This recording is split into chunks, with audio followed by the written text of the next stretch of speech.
Então, como eu estava falando, hoje eu vou conversar sobre a legislação do Conselho Federal de Medicina em relação à teleradiologia.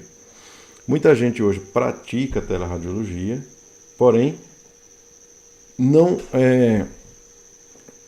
está por dentro do que acontece ou de quais são as normativas do Conselho Federal de Medicina para a prática da teleradiologia. Bom, a primeira coisa que a gente tem que falar é que a teleradiologia só pode ser exercida, obviamente, por médicos, e aí, no caso, o médico tem que estar inscrito no Conselho Regional de Medicina, onde ele atua.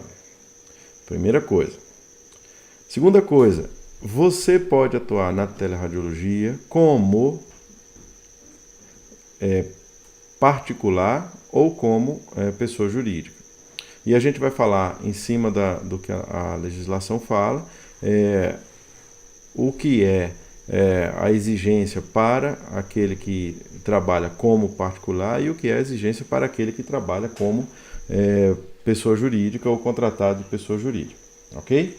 Então, vamos iniciando falando um pouco sobre a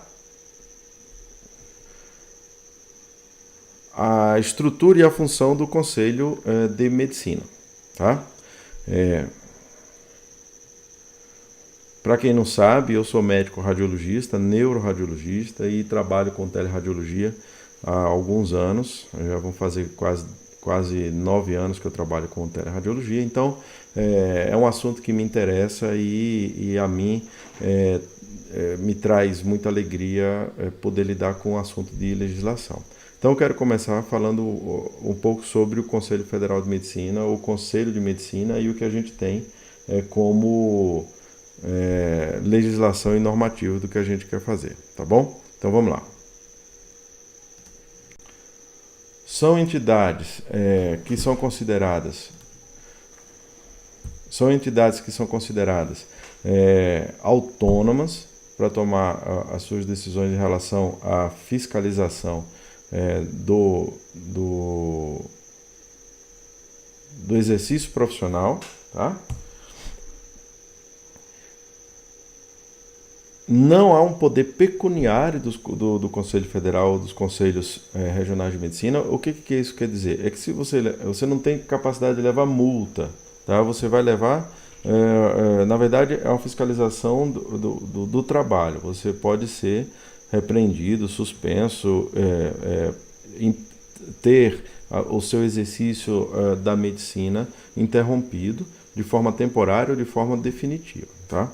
Então a finalidade dele é zelar pelo bom andamento profissional, ok? Muito bem. A gente vai tratar aqui de 5 resoluções principais. 1643 de 2002, 1638 de 2002, 1821 de 2007, 1890 de 2009, que foi revogada pela 2107 de 2014. Você dá importância a resoluções do Conselho Federal de Medicina? A maioria dos médicos que eu conheço desconhece as normativas do Conselho. Só que elas existem para te proteger. Uma vez que se você não as cumpre, total ou parcialmente, você está sujeito às penalidades do Conselho que vão recair sobre o seu exercício profissional, mesmo que ele não seja pecuniário. Então, eu vou começar pela resolução a 1643/2002, que é a que define e disciplina a prestação de serviço através da telemedicina. Tá? A teleradiologia, obviamente, ela está incluída na telemedicina. E existe uma resolução específica para a teleradiologia, porém, ela está incluída dentro do que diz a resolução 1643 de 2002, que é da telemedicina. O seu artigo 1º fala claramente: a telemedicina ela é definida como exercício da medicina através da utilização de metodologia interativa de comunicação audiovisual e de dados, com o objetivo de dar assistência, educação e pesquisa em saúde. Bom, obviamente, não é só o diagnóstico, é a teleconsulta, é a teleaula, a pesquisa em saúde, tudo está incluído no contexto da telemedicina. Tá? Então é uma abrangência muito ampla, né? O seu artigo 2º fala que os serviços prestados através da telemedicina deverão ter estrutura tecnológica apropriada. Bom, aí, na minha concepção, o Conselho Federal de Medicina, ele não tendo como definir especificamente o que é uma estrutura tecnológica apropriada, deixou que essa estrutura tecnológica, que também é dinâmica, extremamente dinâmica, a gente vai ver que entre a primeira resolução da teleradiologia e a segunda houve uma mudança no contexto, inclusive nos parâmetros de configuração de equipamento, tá certo? Então, a infraestrutura tecnológica apropriada é ambígua, né? É amplo. Agora, ele é bem específico quando fala que é pertinente e tem que obedecer às normas do Conselho quanto à guarda, manuseio, transmissão de dados, confidencialidade, privacidade e garantia do sigilo profissional. Aí nós vamos entrar diretamente na teleradiologia, principalmente em relação à guarda, transmissão de dados e confidencialidade dos dados, tá certo? Lá adiante a gente vai falar um pouco a respeito. No seu artigo 4º, fala o seguinte: a responsabilidade profissional do atendimento cabe ao médico assistente do paciente. Isso também vale para a teleradiologia. E também a segunda parte do artigo fala e está correto quando diz que os demais envolvidos responderão solidariamente, na proporção que contribuírem por eventual dano ao mesmo. Serve para a teleradiologia também. O médico assistente da unidade que gerou o exame, ele é corresponsável juntamente com o médico que efetuou e que elaborou o relatório. Tá? Então, um é solidário ao outro na elaboração do relatório. O artigo 5º da Resolução 1643 de 2002 diz que as pessoas jurídicas, ou seja, as clínicas e os serviços de pessoa jurídica médica que preste serviço de telemedicina têm que se inscrever no cadastro de pessoa jurídica do Conselho Regional de Medicina do estado onde está situada. Ou seja, se você, por exemplo, tem uma empresa cuja sede está em São Paulo, mas você presta atendimento para Minas Gerais, a sua empresa tem que estar inscrita no Conselho Regional de Medicina de São Paulo, mesmo que você, médico, atue em Minas Gerais. E aí eu vou falar lá adiante para a radiologia, especificamente, no caso, da fiscalização do Conselho, onde é que ela vai se aplicar, tá bom? E tem que ter um médico devidamente inscrito no Conselho, que seja o responsável técnico por essa empresa. Não é porque a empresa ela é virtual, não é porque essa empresa trabalha só com a prestação de serviço e não fisicamente, que ela não tem que ter um responsável técnico, ok? No serviço de telemedicina, não necessariamente você tem que estar inscrito no local onde você presta serviço.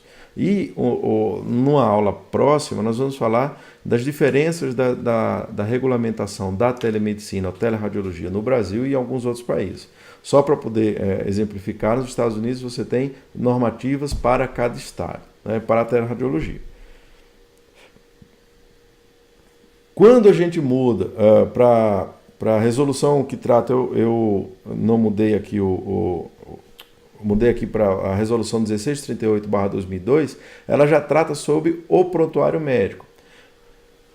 E aí cabe uma observação especificamente sobre a radiologia. Muitos colegas acham que não são responsáveis pela guarda do exame ou que não são responsáveis pela elaboração do prontuário médico, mas o ato médico do radiologista é o relatório. As imagens servem como meio para a elaboração do seu ato médico. Então, o relatório médico do radiologista deve sim ser guardado e é considerado parte do prontuário médico. Se você estiver num serviço intra-hospitalar, esse relatório deve ser anexado ao prontuário médico do paciente, enquanto ele estiver internado. Mas, se você for prestador de serviço para um hospital, o seu prontuário, o seu relatório médico radiológico deve ser também mantido sob guarda da clínica durante o tempo necessário, ok? Muito bem. O prontuário médico é, na verdade, o único o único documento que o radiologista tem como prova do seu ato. A imagem médica, ela é auxiliar na prova do ato radiológico, do ato médico radiológico, ok? Muito bem. Muda um pouco de resolução. Eu agora vou para 1821 de 2007, que trata sobre a digitalização e uso de sistema informatizado. Isso aqui é muito importante para a clínica radiológica. Hoje em dia estamos todos trabalhando com a teleradiologia, com a clínica radiológica, com sistemas de PACS, com sistemas de digitalização de processos, e a teleradiologia, na verdade a clínica de imagem, ela hoje é uma clínica de radiologia digital, e ela tem que obedecer às normas que lidam e que regem a guarda de arquivo. Como eu acabei de falar, é o arquivo do prontuário do paciente. Cabe também uma observação. O prontuário, ele pertence ao paciente e ele fica sob a guarda da instituição de saúde. O prontuário, ele é do paciente. Então, o paciente tem direito a solicitá-lo quando assim desejar, tá bom? Então, o Conselho Federal de Medicina, e eu vou falar sobre essa NGS 2, muito pouco, mas eu quero que fique guardado na cabeça da gente aqui, porque é uma coisa que é realmente, a mim, muito complicado. Então, o artigo 3º da Resolução 1821 de 2007 diz que você tem direito a utilizar sistema informatizado para guarda e manuseio de prontuário e para troca de informação identificada em saúde, eliminando o registro de papel, desde que esses sistemas atendam integralmente o que diz o convênio firmado entre o Conselho Federal de Medicina e a Sociedade Brasileira de Informática e Saúde, que garante o sistema dentro do nível 2, NGS 2, Nível de Garantia de Segurança 2. Guardem isso, a gente vai falar disso lá adiante.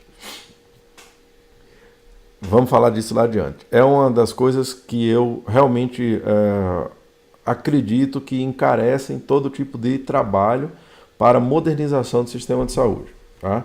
E favorece o uso de métodos alternativos que não estão enquadrados nesse tipo de certificação. O artigo 4º fala que você não é autorizado a eliminar o papel quando o seu sistema não for nível 2. Se ele for nível de segurança nível 1, por exemplo, por falta de amparo legal, você tem que guardar os dados em meio digital e em papel. No caso da clínica radiológica, teoricamente, você tem que guardar o relatório do paciente também em papel. Cabe aqui uma observação, é que boa parte dos sistemas hoje que trabalham com RIS, e aí é uma outra confusão que muita gente faz, a gente separar RIS de PACS, tá? RIS, grosseiramente falando, é tudo que é dados burocráticos, inclusive o relatório médico. PACS é tudo que é de imagem, tá bom? Então, o sistema de RIS das clínicas, ele deve obedecer ao NGS 2, tá bom? Esse sistema é o que vai te garantir a confidencialidade na transmissão dos dados. Muito bem. O artigo 6º da mesma resolução fala o seguinte: no caso de microfilmagem, que os hospitais, principalmente os grandes hospitais e as grandes cidades, têm um problema crônico de falta de espaço. Então, eu já vi hospitais contratar terceiras empresas para armazenar os prontuários médicos. Só que eles também fazem microfilmagem. E no caso da microfilmagem, você tem que guardar o prontuário do paciente ad eterno, para sempre. Você elimina o papel e você para sempre tem que ter o prontuário do paciente em microfilmagem. Eu vou deixar uma pergunta quase que filosófica aqui no ar. Quantos hospitais que você conhece que fazem isso e deixam claro que fazem isso. A pergunta é porque eles podem até fazer, mas muitas das vezes a gente não sabe que é assim que é feito. Vou fazer uma outra pergunta. Quantos hospitais públicos, com seus recursos escassos, fazem microfilmagem dos prontuários do paciente? E se eles não fazem microfilmagem do prontuário do paciente, eles são obrigados a guardar os prontuários do paciente por 20 anos. E quantos dos hospitais se dão acesso a essa guarda? É uma pergunta, porque eu não vejo as comissões de prontuário médico, que também são determinadas pelo Conselho Federal de Medicina, divulgarem os métodos de armazenamento que eles fazem. Ok? Muito bem. O prazo mínimo de armazenamento é de 20 anos. 20 anos, a partir do último registro. Então, se você tiver uma consulta em 2016, você tem que guardar, o hospital tem que guardar os seus dados por 20 anos. Mas se eventualmente aqueles 20 anos que acabariam em 2036, você teve que fazer uma consulta em 2018, eles passam para 2038. Então é um ciclo sem fim de armazenamento de dados médicos. Daí a necessidade de você trabalhar com informatização. E na informatização você tem que pensar em quê? Você tem que pensar em storage, armazenamento. Armazenamento é a chave de um bom serviço de prontuário médico. No caso da clínica radiológica, você tem um bom serviço de prontuário médico já embutido no seu serviço de radiodiagnóstico. Tá? Então eu vou direto para a resolução que trata sobre a teleradiologia. É a resolução de número 2107/2014. Resolução 2107/2014, que lida sobre a teleradiologia, e aqui eu vou falar diretamente de cada um dos artigos que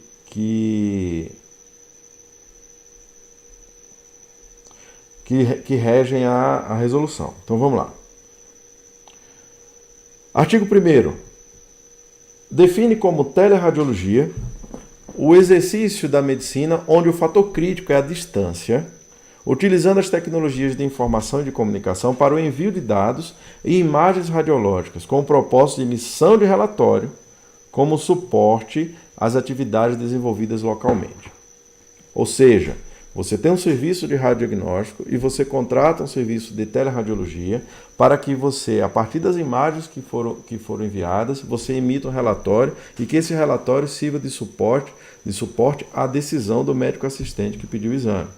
E esse médico assistente, teoricamente, deve estar na região, no local onde foi gerada a imagem. Tá certo? O artigo 2º fala que os serviços prestados de teleradiologia deverão ter infraestrutura. De novo, a infraestrutura apropriada. O que é uma infraestrutura apropriada? Deixa-se aberto questões técnicas,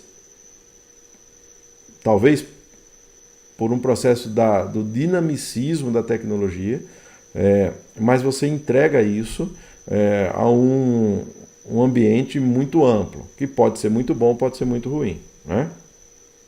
E aqui, em segundo passo, obedecer às normas técnicas e éticas do Conselho Federal de Medicina, pertinentes à guarda, manuseio, transmissão, confidencialidade, privacidade e garantia do sigilo profissional. Vocês lembram da resolução da telemedicina? Exatamente a mesma coisa. Então, na teleradiologia, você que gerou o exame é obrigado a guardar os relatórios do paciente por 20 anos, fisicamente ou ad eternum, se tiver em meio digital.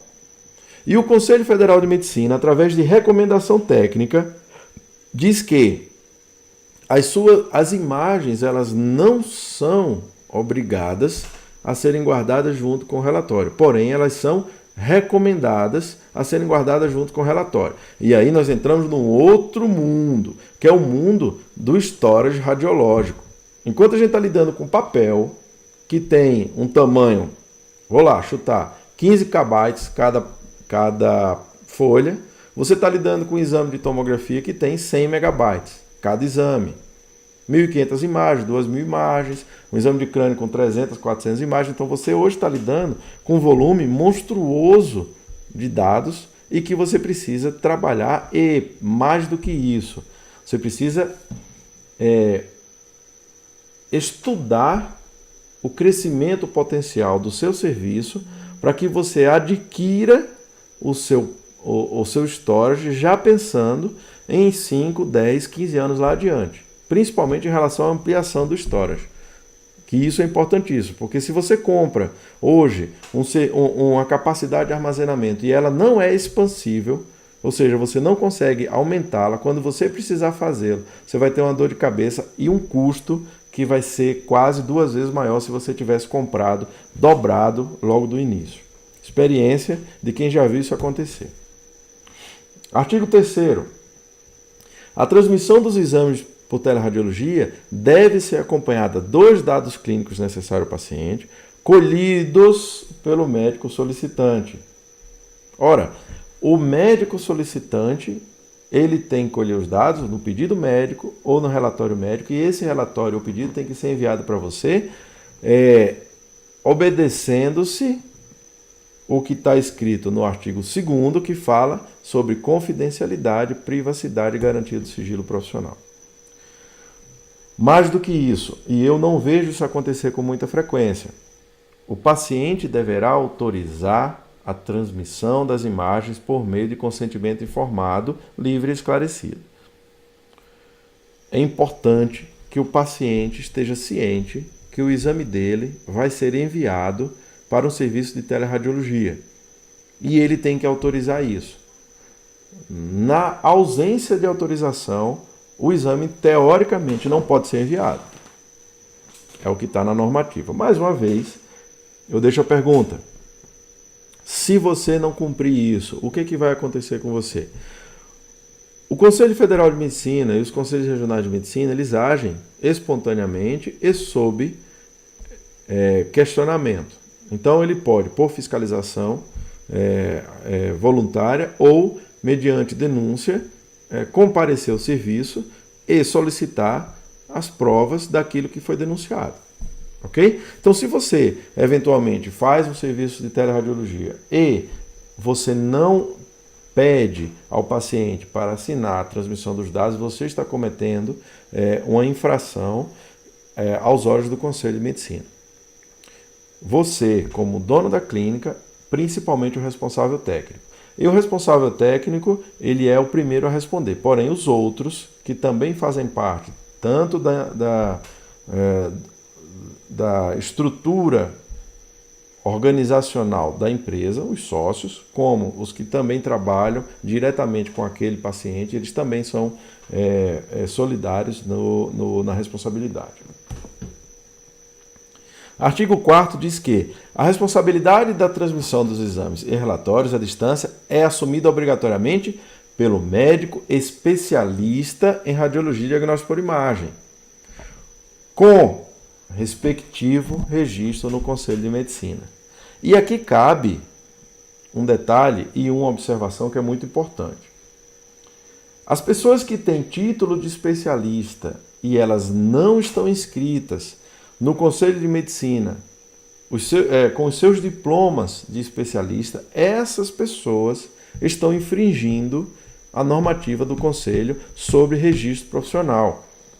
Não adianta você ser médico registrado naquele Conselho de Medicina, você anunciar no seu formulário, pedido médico, carimbo, página de internet, o que quer que seja, você anunciar que você é, por exemplo, radiologista, se você não está inscrito no Conselho de Medicina com a sua especialidade de radiologia e o seu registro de qualificação de especialista, o RQE.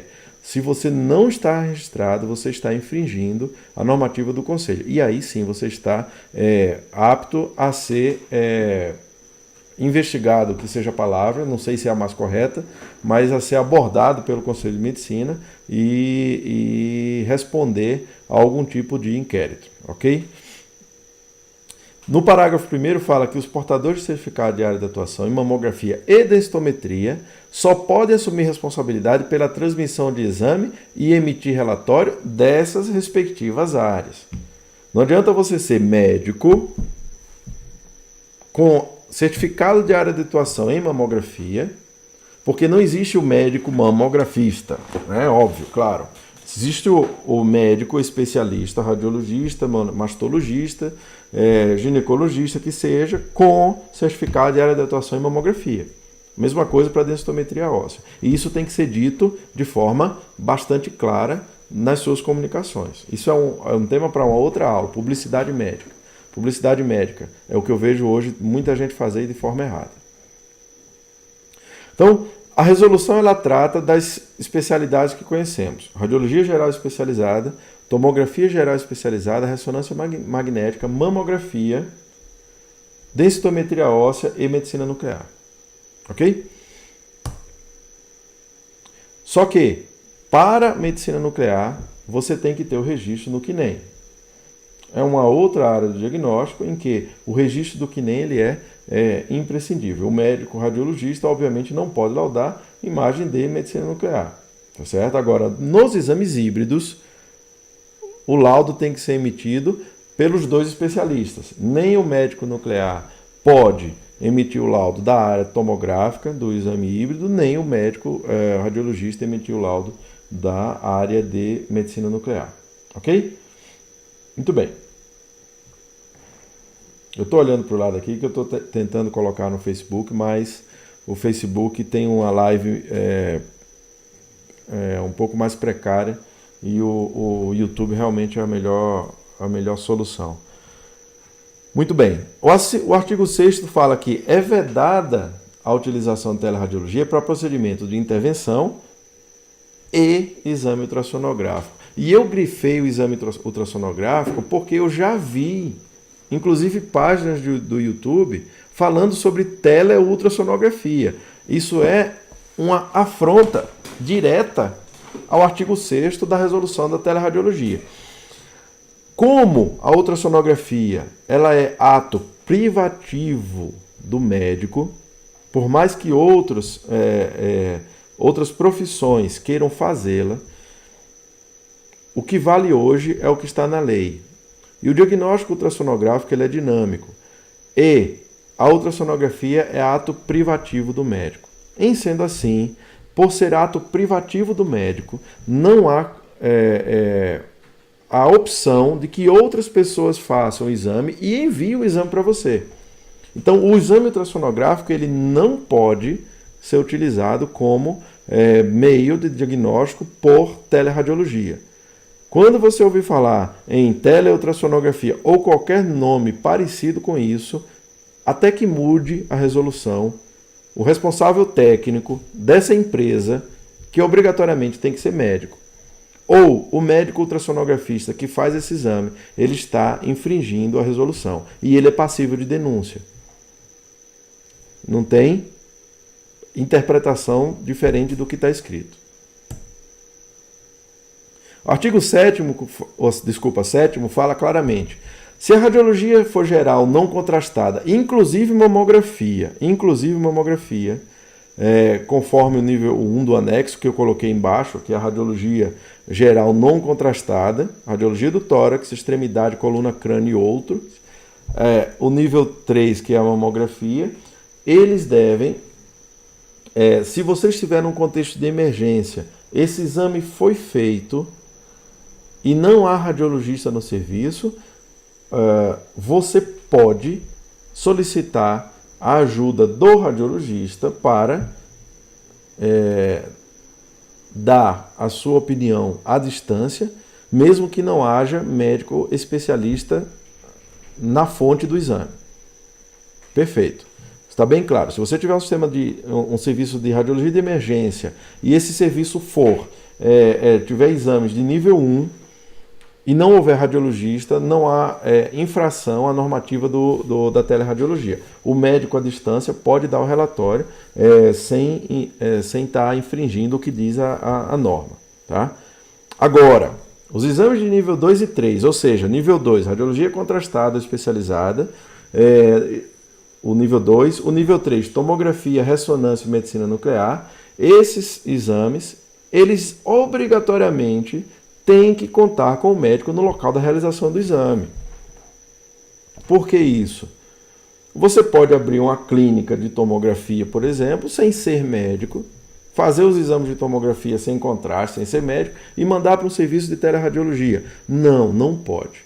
Você tem que ter um médico radiologista no local, porque esse médico radiologista ele é o responsável pela realização do exame e ele é o principal responsável do paciente, sendo que o médico que dá o relatório, ele é corresponsável, ele é solidário nas consequências daquele exame que foi realizado na clínica de radiologia. Então, todos os exames de nível 2 e 3, eles devem ter obrigatoriamente o médico especialista no local.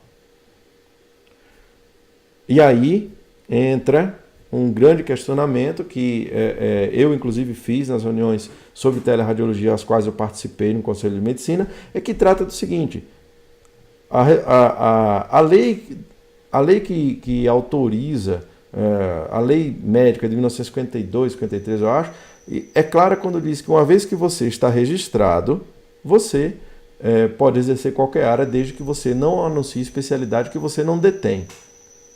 Só que a resolução 2014 ela é específica em dizer claramente que você só pode trabalhar com teleradiologia se você for o médico especialista, ok? Muito bem. Artigo 9º fala que a responsabilidade profissional do atendimento cabe ao médico especialista assistente que realizou o exame. Ora, se você não está lá na origem do exame, você é somente corresponsável, é solidário na responsabilidade. Porém, a responsabilidade profissional do atendimento é quem está no local do exame. Por isso, a necessidade do médico especialista. Tá? E um questionamento que já me fizeram é sobre a infração ética. A infração ética eventualmente cometida, ela é respondida no conselho de inscrição do médico em questão. Exemplo prático, o exame é feito em Pernambuco. Se há alguma eventual infração ética, vão responder o médico assistente que está na realização do exame em Pernambuco e o médico que fez o relatório eventualmente em São Paulo, Santa Catarina, Paraná, não importa. Quando o Conselho do Paraná receber o pedido de investigação desse colega que fez o exame lá no Paraná, ele vai enviar para o Conselho de Origem. Ok? Muito bem.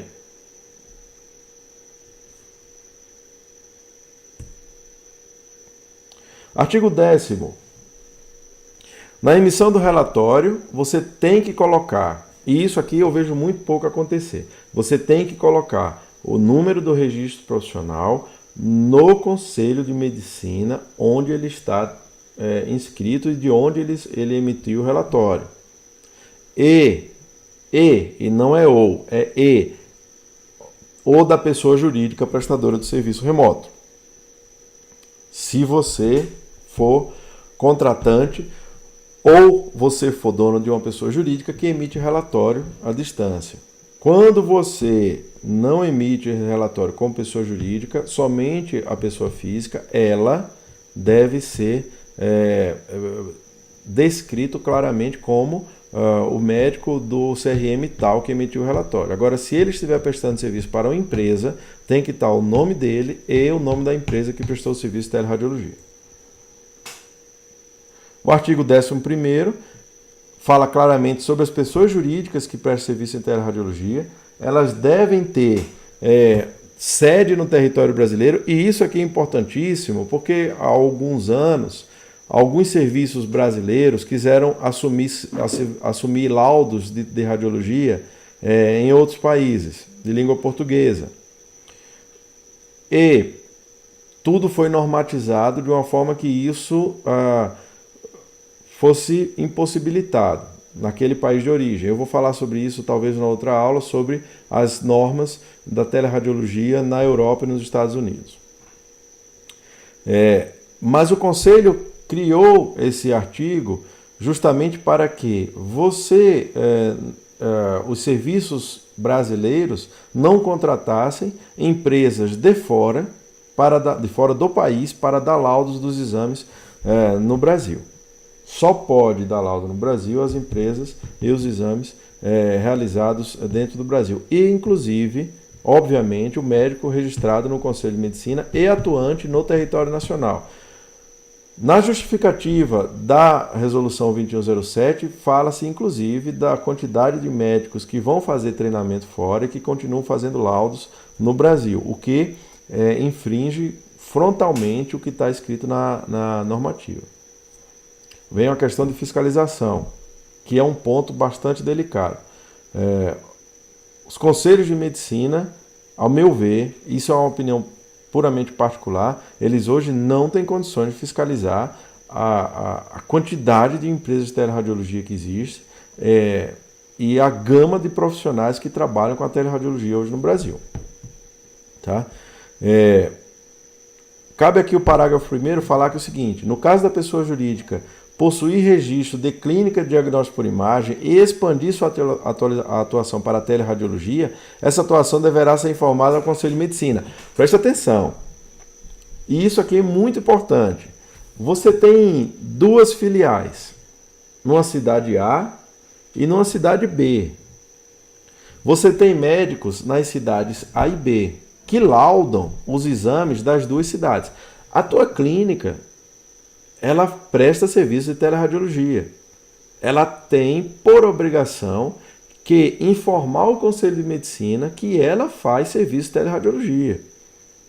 Não é porque é a mesma clínica, eventualmente com o mesmo quadro societário, o mesmo CNPJ, o que quer que seja. Se os exames são transmitidos pela internet, você pratica teleradiologia e você deve informar isso ao Conselho de Medicina. Tá certo? Nas unidades, o parágrafo 2º, nas unidades realizadoras de teleradiologia, deverá haver um diretor técnico devidamente registrado no Conselho de Medicina da sua jurisdição.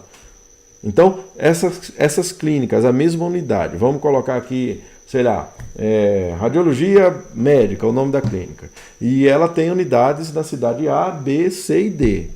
Ela tem que informar que essas 4 unidades praticam teleradiologia e tem que ter um diretor técnico para cada uma.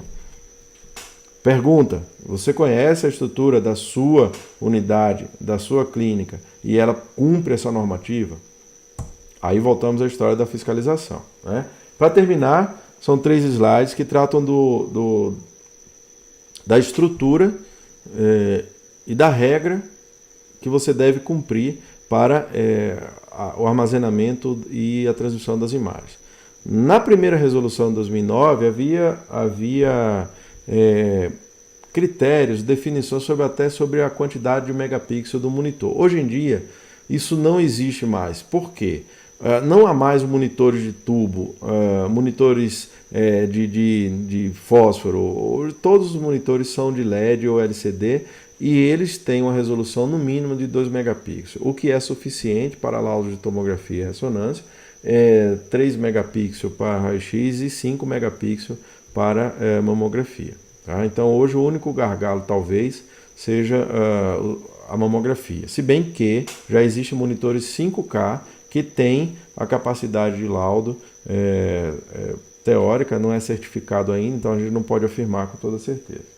Tá? Então, primeira coisa, da compressão e transmissão das imagens radiológicas. O protocolo de comunicação das imagens, o formato dos arquivos e algoritmos devem estar de acordo com o padrão DICOM e HL7. Todos os programas hoje de PACS trabalham com DICOM, principalmente DICOM 3, alguns ainda com DICOM 2. No começo, o que acontecia? Você fotografava os exames ou as imagens e mandava essas imagens fotografadas. Isso não serve. Isso não serve. A imagem tem que ser nativamente digitalizada.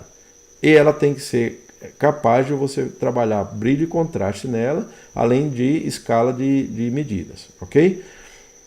Aqui, a resolução joga nas costas do radiologista coisa que ele não sabe, ou não é todo radiologista que sabe, né? Se você considerar aqui, a avaliação da taxa de compressão é de responsabilidade do médico radiologista. Muito bem.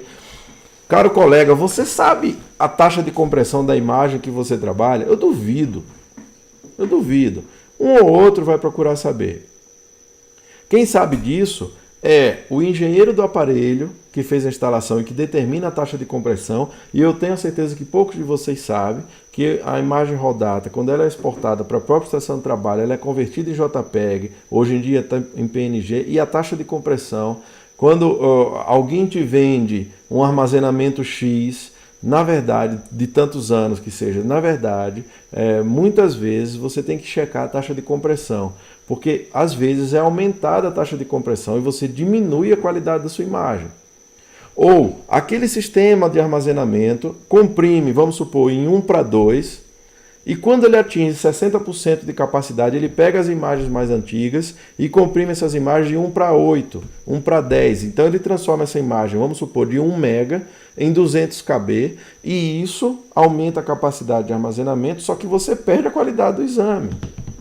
E aí a resolução joga nas suas costas a responsabilidade sobre essa taxa de compressão, a qual você, eu tenho quase certeza, não sabia que era sua responsabilidade. Certo? Muito bem.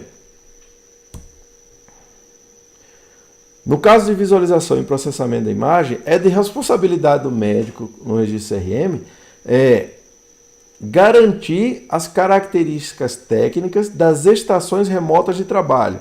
Ou seja, você que trabalha ou é o responsável técnico de uma clínica numa cidade A e você tem um colega que lauda na casa dele, você é o responsável pela garantia da qualidade do monitor do colega na casa dele. Não só. Eu interpreto dessa forma. Que você, eu vou ler de novo. É de responsabilidade do médico, com registro no CRM, de uma das especialidades ou área de atuação listadas no artigo 4, garantir as características técnicas das estações remotas de trabalho, monitores e condições ergonômicas que não comprometam o diagnóstico. As estações de trabalho de monitores, assim como o software utilizado no diagnóstico, devem apresentar as seguintes características: resolução espacial e de contraste e luminância adequadas às características diagnósticas da modalidade. O que é isso? Sinceramente, o que é isso? Eu entendo de resolução espacial e de contraste. Eu entendo de luminância. Eu entendo a característica diagnóstica da modalidade. Mas eu tenho certeza que muitos dos colegas não entendem disso e não estão errados em não entender, porque não é para ele entender. Só que agora, pela normativa, já tem 3 anos, vai para 4, ela te joga a responsabilidade de entender de contraste, luminância e característica diagnóstica do que você vai estar laudando. Então, resolve-se isso da seguinte maneira: tenha um bom monitor, pelo menos na clínica onde você estiver, para trabalhar. Eu tenho minhas dúvidas se o Conselho tem a estrutura para fiscalizar todos os serviços remotos e todos os home workings que a gente vê acontecer hoje em dia. Tá? Então é muito mais uma decisão sua do que uma decisão do Conselho em te punir de alguma forma, haja vista não haver meios de fiscalizar o trabalho remoto. É o que eu imagino e o que eu acho. Tá? E aí, o sistema tem que ter capacidade de reproduzir o estudo original. Controle de brilho e contraste, aí a gente está falando de DICOM 3. Né? Capacidade de manipular a rotação de imagem, todo sistema em imagem de PACS faz isso. Eu fico muito mais preocupado com o primeiro item do que com o segundo. E mais uma vez, eu tenho minhas dúvidas que a estrutura hoje dos conselhos seja capaz de fiscalizar isso aqui que ele mesmo criou. Tá? Então é uma questão muito mais do que você quer para a qualidade do seu exame, na minha opinião, tá? E aí eu venho com isso aqui, que é o meu penúltimo, que é para terminar a nossa conversa. Os sistemas informatizados é que a gente trata da segurança e da privacidade, tá certo? O sistema informatizado utilizado na transmissão, ele deve cumprir, no caso da teleradiologia, deve atender os requisitos obrigatórios do nível de garantia de segurança número 2 da Sociedade Brasileira de Informática em Saúde, em convênio com o Conselho Federal de Medicina. Eu me neguei a colocar aqui o que diz o nível de garantia de segurança número 2. Tá? Eu copiei o manual e criei um link que eu vou deixar aqui durante um tempo para vocês verem. Quem quiser anotar, e depois da apresentação, essa apresentação vai estar disponível no YouTube para vocês assistirem, mas eu deixei aqui anotado esse link que vai direto para esse manual. E aí eu desejo a vocês boa sorte. Tá? Quando se complica demais, você tem adesão de menos. Quando você cria algo que é muito complexo, você gera dificuldade, talvez, para entregar facilidade. Então eu, particularmente, fico preocupado com a burocracia para você conseguir dar um sistema de qualidade que cumpra a normativa do Conselho Federal de Medicina em relação ao manuseio de dados clínicos e do laudo radiológico, tá certo? E do compartilhamento das imagens, isso é importante, tá?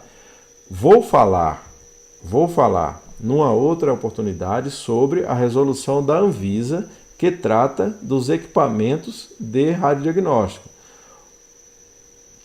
que eu acho que é uma demonstração clara e cabal do quanto nós estamos atrasados em relação ao mundo tecnológico que estamos vivendo hoje. Isso é um motivo para uma outra apresentação de uma outra... Eu vou ver se semana que vem a gente fala sobre isso. Tá bom? Então, eu queria agradecer o tempo de vocês e agora eu quero abrir para quem tiver pergunta e colocar pergunta, não só ao vivo, mas também vai ficar disponível. Então, pode colocar a pergunta aqui no Facebook, na página do Facebook, aqui no YouTube ou na página do Facebook, que eu respondo assim que a gente tiver disponível para responder, ok? Então, a página do Facebook e o Instagram é Instituto R. Bernardo e a nossa página do YouTube é IRB Ensino em Teleradiologia.